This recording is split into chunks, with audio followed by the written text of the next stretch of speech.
ಈಗ ಅಶ್ವಿನಿ ಮತ್ತು ಸ್ವಪ್ನಾಗೆ ಯಾವುದೇ ನಿರ್ಬಂಧಗಳು ಇರಲಿಲ್ಲ. ಅವರು ಸೂರ್ಯಪ್ರಕಾಶನ ಹಣವನ್ನು ನೀರಿನಂತೆ ಖರ್ಚು ಮಾಡತೊಡಗಿದರು.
ಆದರೆ ಅಶ್ವಿನಿ ಅಲ್ಲಿಗೆ ಸುಮ್ಮನಾಗಲಿಲ್ಲ.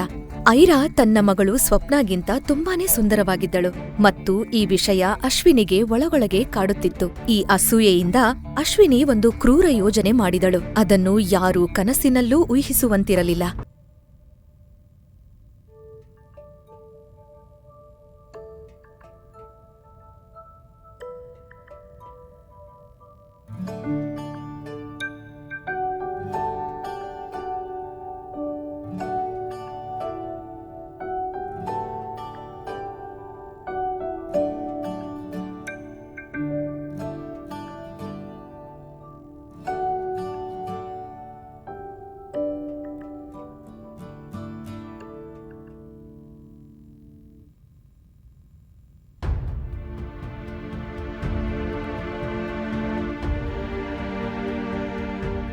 ಅಮ್ಮ,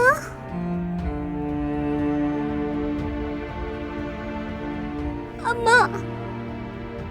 ನಾನು ಕೂಡ ನಿನ್ ಜೊತೆ ಬರ್ತೀನಿ. ನನ್ ಮಗಳೇ, ಈಗ ನೀನಿಲ್ಲೇ ಇರ್ಬೇಕು ಮತ್ತೆ ಎಲ್ರ ಮುಂದೆ ಬೆಳೆದು ತೋರಿಸ್ಬೇಕು. ಅಪ್ಪ, ಮನೆ ಯಾವುದು ನನಗ್ ಬೇಡ. ನಾನು ಇಲ್ಲಿರಲ್ಲ. ನಾನು ಓಡೋಗ್ತೀನಿ. ಇಲ್ಲ ಮಗಳೇ,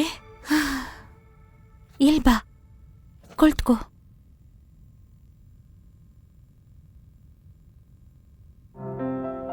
ಐರಾ, ನನ್ ಮುದ್ದು ಮಗಳೇ, ನೀನು ತುಂಬಾ ಸ್ಟ್ರಾಂಗ್ ಆಗ್ಬೇಕು. ಮುಂದೆ ಇನ್ನೂ ಅನೇಕ ಕಷ್ಟಗಳು ಬರುತ್ತವೆ. ನನ್ ಮಗಳಿಗೆ ಭಯ ಪಡಬಾರ್ದು.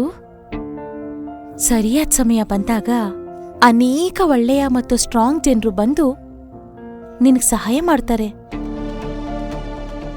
ಆದ್ರೆ ಅಲ್ಲಿವರೆಗೂ ನಿನ್ನನ್ನ ನೀನು ಚೆನ್ನಾಗಿ ನೋಡ್ಕೊಳ್ಬೇಕು. ನೋಡ್ಕೋತೀಯಲ್ವಾ?